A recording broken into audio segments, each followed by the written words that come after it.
Hey everyone, welcome to my channel. My name is Ashley, and if you are new here, I would love it if you consider subscribing. If you already have, welcome back.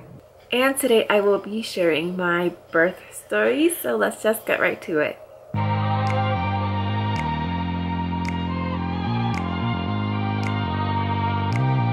My last update was when I was 37 weeks pregnant, and I was not happy at all because I had tested for ICP and they told me that I would have a result by Wednesday. I tested on a Sunday. They told me by Wednesday you'll know. I went to my appointment and they didn't have answers. They didn't really seem to be in a rush to find answers, and I was told it was a very delicate situation where you could potentially lose your baby. The next day I called in the morning and asked for the midwife that I have been seeing since the beginning. I asked for her and I put in a request for her to check in on the results and call me. And maybe a half an hour later I got a call from the hospital, and it was a nurse letting me know that the results came back elevated, which meant I did have the condition, and that I should go in to triage to get checked out and make sure everything was okay for a non-stress test, make sure that the baby was safe.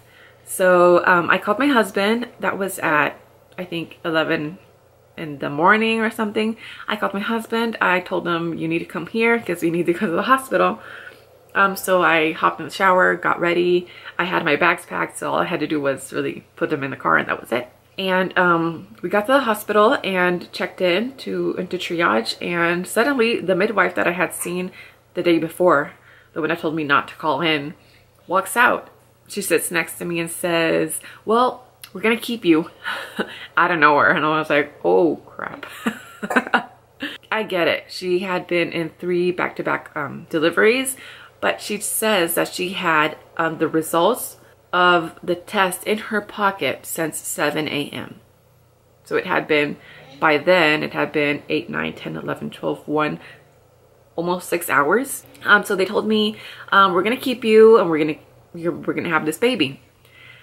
And for those of you who may not know, I had a C-section with my twins, and I was really wanting a VBAC. So it was scary, but I just wanted my baby to be safe. I really didn't mind being pregnant for longer. I wanted to carry her to full term. And even though technically 37 weeks is full term, it's still early. So I wanted to carry her longer. That was on a Thursday, June the 28th. We went in, my husband was with me while they set everything up, and then he went back home to take a shower because he was actually in his uniform still. That was maybe like at 4 p.m. So I'd been there for a while. I think they started the induction process at about 6 in the afternoon, and what they did first was they did the balloon, which I was told was like the best, safest option, but ouch. Wow, I was not expecting that to hurt so bad. I was alone because my husband wasn't there yet, so I think it was even earlier than 6. And I thought it was like a balloon. I mean, I was so naive. When I saw it, I was like, what the heck is that? It was actually like an 8 because it was 2 balloons. They had to insert it, which hurt like heck. The midwife told me it's a little bit of discomfort, but it doesn't really hurt. No, it hurts. It hurts, or at least it did for me. They insert it and then they fill up the first balloon, which is very uncomfortable, and it hurt. It just hurt. And then they fill up the next balloon. So it's 2 balloons that they have to fill up, and it does hurt. I was told that I could get an epidural at any time that I felt it was necessary, but again, I wanted to push that back as much as possible because I wanted to be able to feel everything just in case there was a uterine rupture. I didn't want to be numb and not feel it, and I was just getting really scared about it. I spent, I don't even remember, I think 8 or 12 hours with the balloon. My contractions started picking up a little bit. So after that time passed, they removed the balloon, and I'm sorry if this is too much information, but I really had not been dilating because I wasn't really, my body wasn't ready to deliver yet. But after the balloon, I was at a 4, they told me. But before they removed the balloon, it was hurting a lot. I was shaking. It was hurting so much. And they gave me something that was supposed to be for the pain, but I didn't want to get an epidural just yet. I didn't think I was in that much pain. I really didn't know when to ask for it because I didn't want to be whiny. So they gave me something for the pain, but they told me it's gonna make you drowsy, just go with it, fall asleep. And it did not take away the pain. It just made me sleepy, which was like torture because I was in so much pain. And the nurse kind of looked at me like I was crazy because the only way that I could describe the pain was like visualizing fireworks. You know how they just kind of shoot up and spread? That's exactly how I was feeling. It was on my lower back. It just felt like it was shooting up and spreading to the sides. It was horrible. I mean, it hurt so bad. So they gave me something that was supposed to be for the pain, but in reality all it did was knock me out, and it did not take away the pain. So I would kind of doze off and wake up in excruciating pain. Then they started with Pitocin, and holy heck, my contractions started picking up more and more. They were coming in closer and closer every 3 to 5 minutes, and they lasted about a minute long or even more. So it was really difficult, and it was hurting so bad. So after spending hours, like hours with Pitocin, I started feeling like horrible again with the pain, and I asked for something to help make it more comfortable. And I told them I don't want what they gave me last time because what I've just explained. And they said, no, we're gonna give you this. And they gave me the same exact thing. I kept dozing off and in a horrible pain. So I just woke up in tears. They had oxygen on me because the baby heart rate was dropping. And I was in tears, crying my eyes out. And that's when I was like, no, I need an epidural because I'm guessing I need it if I'm already crying. It was just so bad. So I wasn't really progressing, and I was really discouraged. I felt like it wasn't gonna happen. I knew that someone was gonna eventually say this might not work out. But the midwives kept reassuring me that it will. And at one point the next day, 9 p.m., the OBGYN came in, and she looked really worried, and I told her, just give it to me straight, I want to know. And she said, we're more than happy to, you know, wait it out with you, but as soon as the baby is if the baby is at risk, that's when it all goes out the window. You know, we have to push for a C-section. I knew it was going to happen, so I was like preparing myself mentally, but I did not want to give up because I really wanted a VBAC for so many reasons. I agreed. I was like understanding that baby was most important. We didn't want her to be at risk at all. But it was a tough pill to swallow. I started to cry, and I started to pray hard. I didn't want to give up. So I was praying, and I kept mentally talking to my baby and telling her, we can do this, we can do this. I kind of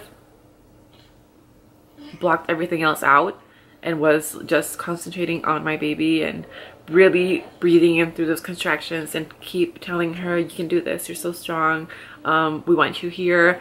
And just telling the baby and myself, we can do this, we can do this, I know that we can do this.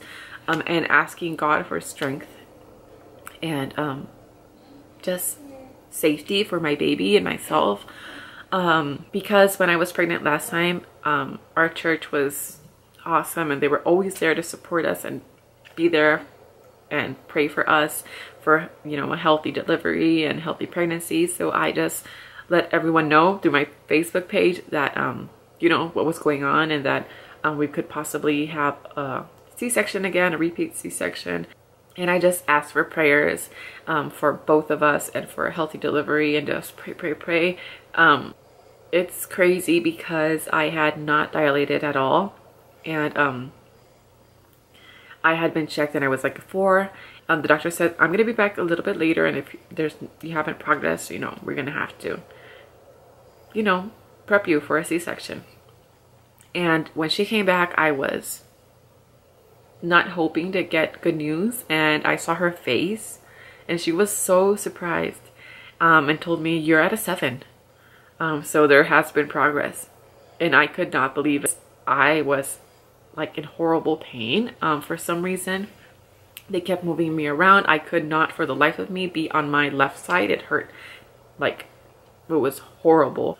I kept telling her, the nurse, I feel like I'm gonna throw up. And she was like, yeah, everybody says that. And I was like, no, I really feel like I'm gonna throw up. And they would never believe me for some reason. They gave me a bag and they were like, yeah, everybody says that, but you're gonna be fine. And I threw up 3 times, which they said was actually a positive thing because it was forcing my baby to, you know, push down. But she kept going up, and then she turned what they called sunny side up, and then it really was hurting so bad. So they were trying to help me turn her around while using this huge peanut. And the last nurse that was with me, the one that was with me during delivery, she was so awesome. She really did work hard with me. So the doctor came in and checked me, and I was at a 9. The nurse really worked hard with me, and at one point I was in so much pain and I kept telling her, no, I really feel like I have to poop. I'm gonna poop in this bed if you don't get me out of here. And she kept telling me, no, it's just a sensation, just normal, everybody says that, it's part of labor and delivery. And I was like, yeah, but I really felt it. And I felt earlier that I had to throw up, and I really did have to throw up. There was no way for me to get comfortable. The epidural was doing nothing for me. It was just a whole lot of pain. And the nurse says, do you want to try pushing? And I was like, why haven't we tried this before? And I said, can we actually try that? And she was like, yeah, if you feel like it, we can try it. So we tried it once. Guess what happened? I asked her, did I just poop? And she was like, yeah, a little bit, but it's okay. Don't get discouraged. It happens all the time.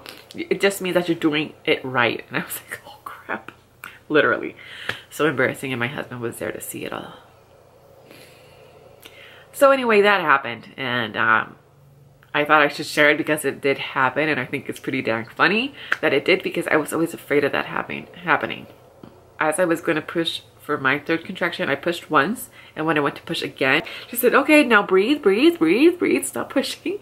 And I asked what's going on, and she said that I'm not about to have this baby without the doctor here. So she ran out to get the doctor. So they kept me not having to push, and I was like in a lot of pain. Right then it was hurting so bad. I had a button to push for epidural. Every time it got really bad, every 15 minutes I could push it, but it was really not doing a lot for me. The room just filled up with people, and I had been told as soon as the baby is born, they're gonna put her close to you. You're gonna have skin to skin and keep her for as long as you want. You can go directly to breastfeeding, and then we'll take her, we'll clean her, like do all the things that we have to do. Oh yeah, they did have to break my water after the balloon. I forgot to mention that. I did get a fever. It was because I had an infection. They said it was probably because they broke my water and they had to like treat it before it got worse. Everyone was in the room, and I got up my first contraction and I pushed, and the doctor was kind of like, this is not gonna happen. And then the nurse was like, push like you just did earlier. We're gonna have this baby before the other girl. And I was like, okay, let's do this. So I started to push, and all of the people that were in there were kind of like, wow, this is happening. But I could see that the doctor looked really worried. I didn't know why. But anyway, I did start pushing. And for my 3rd contraction, she came out. Like it just happened, and everyone was screaming, push, push, push, you can do it, get angry. And I just closed my eyes and I pushed real hard, and she came out.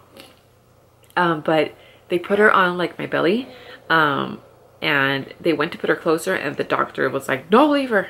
And I didn't know what was going on. Everything was happening so fast. So they started to clean her off and immediately cut the cord and took her away. Her temperature was a little bit high, so they had to like check her, see if everything was okay. It went down really fast. She started pooping immediately. Took her measurements and weighed her, and then they gave her back to me. She started breastfeeding really perfectly, like immediately, and I kept her there for about half an hour, and then they took her away from me. She was healthy, and you know, but they wanted to make sure that she was okay, and treat her as well because of the infection. She was born at almost 38 weeks, and it's crazy to think that in a matter of an hour and a half, I was able to progress as much as I did. And I think it's because obviously I had a great team of experts with me and they were amazing. That staff was amazing. But I also think it's because I put everything in God's hands and I surrendered to Him and I prayed really, really hard.